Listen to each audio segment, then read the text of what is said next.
We're here today at this $10 million property, but we have one problem. There's no furniture.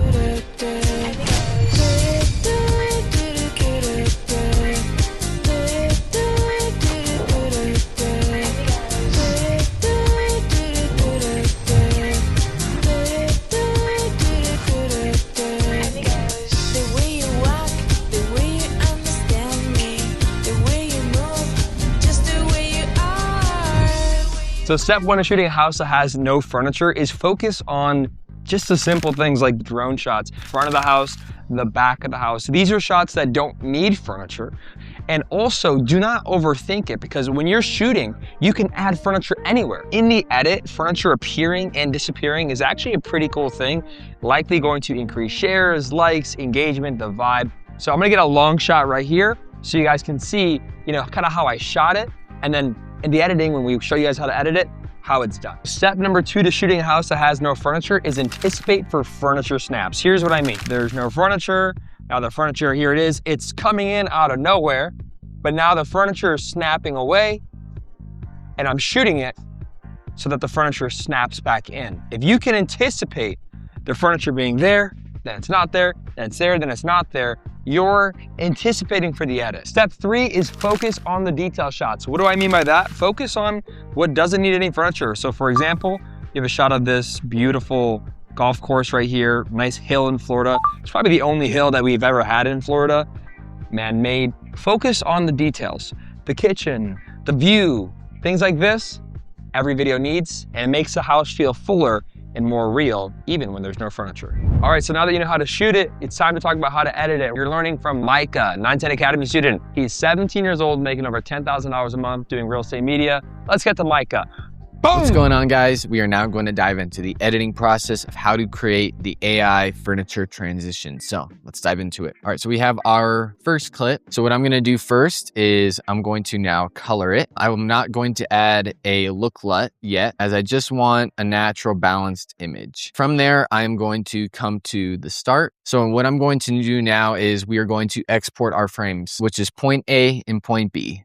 Unfinished room to staged room. So if you do not have it in Final Cut yet, you just come down here to add destination, save current frame, and that'll add it. Make sure it's in JPEG and you should be set. So we're now going to hit save current frame, and we're going to call this living room 1. And then we're going to save it to an AI folder inside of the project. So that way it stays organized, and that way you know where all of your AI assets are. So we're going to call this living room 1. Save it. So what I'm going to do now is move forward a couple more frames. This area right here where I want the furniture to appear, which is good because, you have the sliding doors here, this area here. It just looks like what could be a photo with the furniture. I'm going to export that, and then I'm going to call that living room 2. Save that. Now that we have our frames, we're going to now go into our chatbot, Claude. This works with ChatGPT, Claude, all of those. I just prefer to use Claude, but you can get the same results with any of them. I do highly recommend having a paid subscription to it, whatever one you use, just so that way you have unlimited image uploads, especially when you're doing a lot of transitions like these. So let's dive into that. We are now going to upload our living room 2 prompt.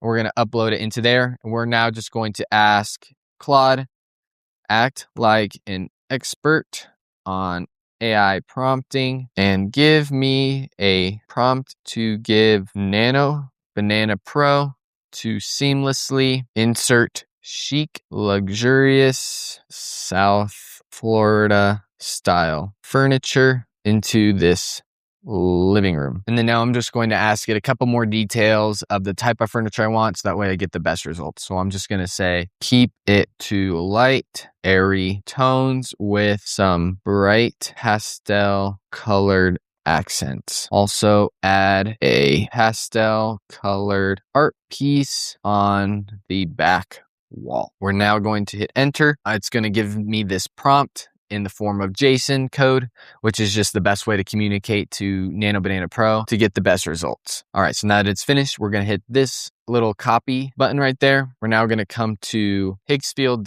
AI, and we're now going to come to the image tab. And inside here, we're going to come into this prompt box, paste, make sure our AI model is set to Nano Banana Pro, 16 by 9, 2K resolution. Make sure our prompt is in there. Now we're gonna upload our image. And then now I'm gonna make sure I have unlimited selected, which is included in the ultimate plan for Higgsfield AI, which I highly recommend, just because you'll be doing a lot of generations. So what I'm gonna do now is I'm gonna hit unlimited. And with the unlimited plan, you get up to 4 free generations simultaneously, which I like to get some variety.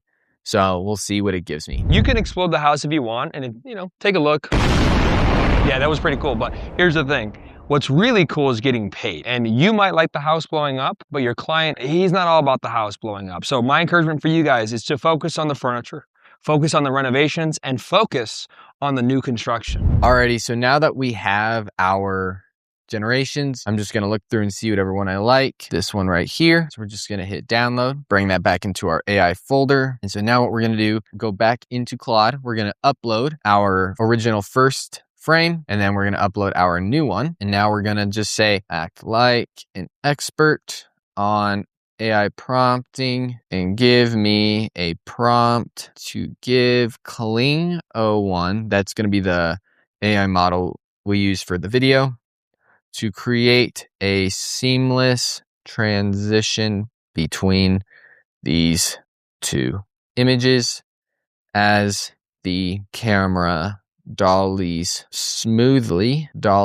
forward, the furniture appears. From there, you would just ask for what type of transition you want. I'm going to have the furniture fly into place. You can use your creativity to put your own twist to it. Have the furniture gracefully fly into frame and softly land in place. And now we're going to hit enter. And the more reps you put in with your chatbot, the more it'll understand how to do the prompting. It'll be a lot quicker and more understand your style. So now that it's finished, we're just going to hit copy just like last time. We're now going to come up to the video tab, and we're now going to make sure that we are on Kling01 as our model, and we're now going to upload our 2 images. So we're going to upload our first into the start frame box, and we're now going to upload final into the end frame. So that's point A and point B. And then now we're going to paste in our prompt, which is what tells the AI to go in between the 2. AI model selected. I'm going to keep it to 5 seconds. It just comes down to your preference for how the pacing of the video is, how long you want the transition to be. 16 by 9 for horizontal and 1080p. So now we're going to hit generate. Guys, make sure you show Micah some love. He's 17 years old and crushing it through the 910 Academy. If you guys have any questions, feel free to text me. My phone number is somewhere around here. And if you guys want access to exclusive, nobody else sees content, DM me the word close friends on Instagram, and you guys will see some really cool behind the scenes. All right, let's get back to the video. So now that the video is finished generating, I'm going to look at it and see how it looks. Yeah, that looks perfect. I really like it.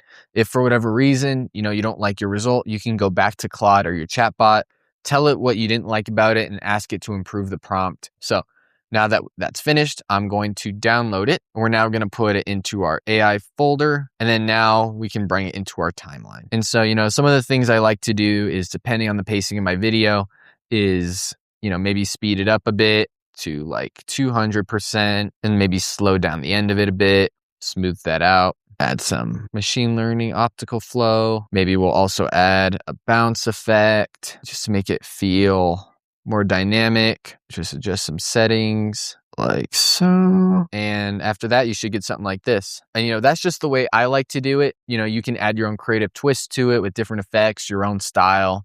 But that is how you achieve the virtual staged video. He's not going anywhere.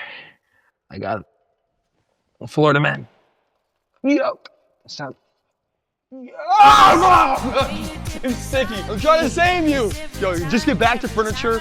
Get back to furniture. Go use AI. Subscribe. Join 910 Academy. Get to school. I gotta go.